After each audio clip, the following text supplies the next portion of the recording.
Shabbat Shalom. The Kohanim are taking center stage here in Tetzaveh.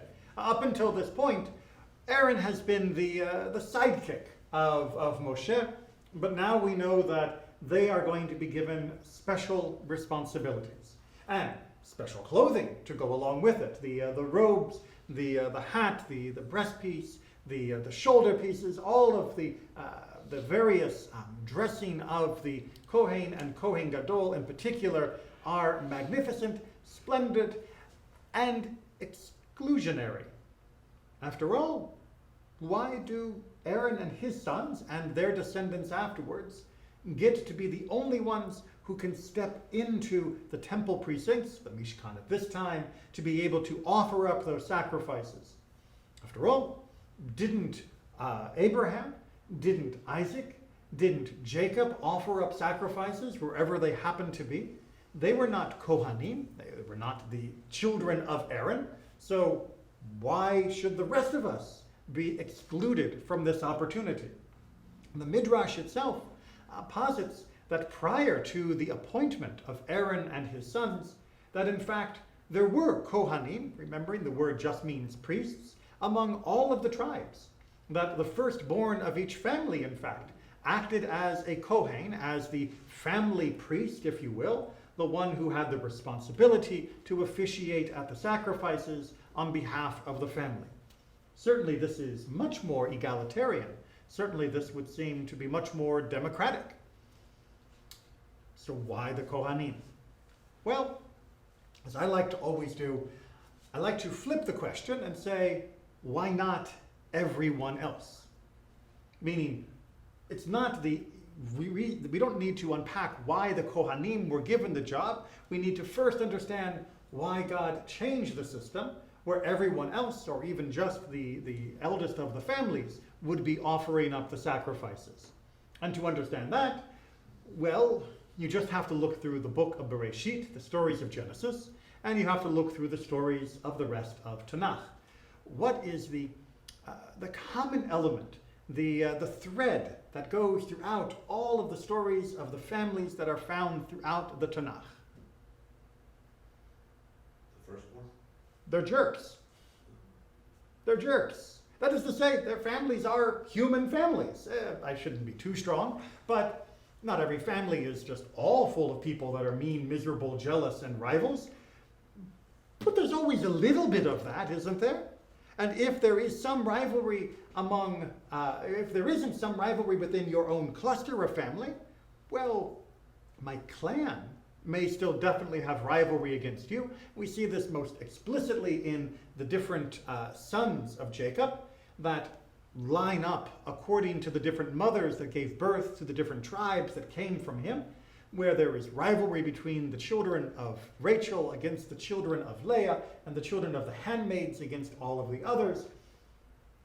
Can you imagine then those of the different groups serving the nation?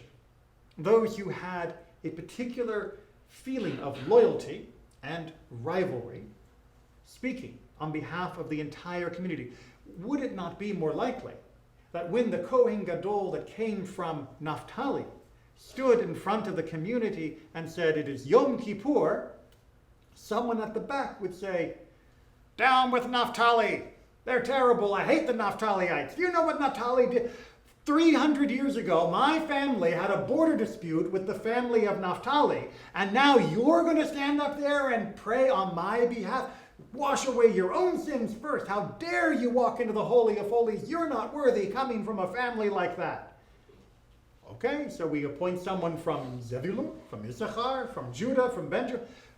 Would it not continue to have rivalry over who would have these posts? And would it not be the fact that when they prayed, perhaps only a corner, perhaps much of their heart, would be focused on the needs, on the blessings of their own particular group? The Kohen Gadol asking God for blessings for all of the nation, but especially Naphtali. Just a little bit more for Naphtali than the neighbors. Would it not be the case? Well, we can see that indeed this is a serious concern by exactly how God tries to prevent it with the Kohanim. So first and foremost, the Kohanim don't get land.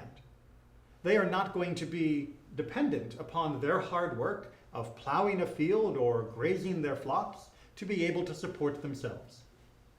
Now you might be thinking, okay, so you get to sit back and let other people bring things to you. Yes, that's true. But then what is your incentive when it comes time to pray on behalf of the community? Oh God, please make this community prosper, because without them, I will die. The community may not think that. God, whatever happens over that group and that valley over there and that village over there doesn't matter as long as I've got mine. The Kohanim have no mine. They are dependent upon all. As such, their prayers will be on behalf of all, even if they are feeling selfish, for it is only through the survival and through the flourishing of the nation that they themselves will survive and flourish. But more than removing them from the temptation of selfishness by having a parcel of land that they would claim as their own, is the clothing that they are made to wear, especially the Kohen Gadol.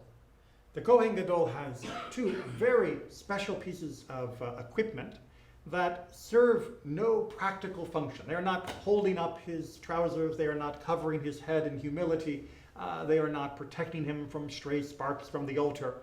They are there to remind him of what his job is. He has a breastpiece, and he has shoulder pieces. And what is inscribed upon the 12 gems that he wears on his chest? The 12 tribes. Not Kohen, not just Levites, but all of us. Carved in order of birth, so there's no ranking of importance. It's just that's the timeline that you all came into the world. And when he walks to officiate, he is carrying all of us. And what does he have on his two shoulders? He's got 2 stones rather than 12. And what is found on each of those stones? 6 tribes each. 6 on the left, 6 on the right. As I talked about during my Torah class this last Wednesday lunchtime, the actual number of letters in the names of the 2 groups even equals the same. That is to say, there are the same number of letters in the names on the left as there are in the names on the right, perfectly balanced between his 2 shoulders.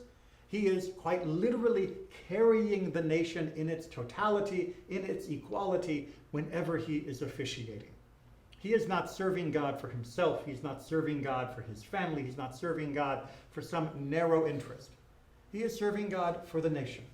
And only by creating the Kohanim during this fractious period of tribal confederation and rivalry were we able to separate them from that rivalry and strife, and to allow the Kohanim to rise above the interfactional fighting and serve the nation even when the fighting was at its fiercest. The Kohanim remained above the squabbles of the nation.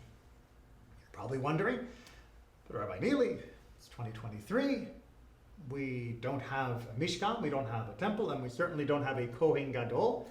So what do we do now? Well, now we also don't have tribes. You may have noticed, yes, we have Kohens, and yes, we have Levites, and they get a few perks here and there, Pidyon haben, for the redemption of a firstborn child. We get special honors for the reading of the Torah. But apart from that, well, are you from Judah? Are you from Issachar? None of us knows our tribal affiliation, which means the rivalry has disappeared, at least along those lines. But we should remember that even if we have been freed, thankfully, unfortunately due to terrible historical circumstances, from the rivalry and fractiousness of our tribal confederation, there is always the threat of being too particularistic, of being too focused on oneself at the expense of someone else, or on one's own fraction of the Jewish people at the expense of someone else.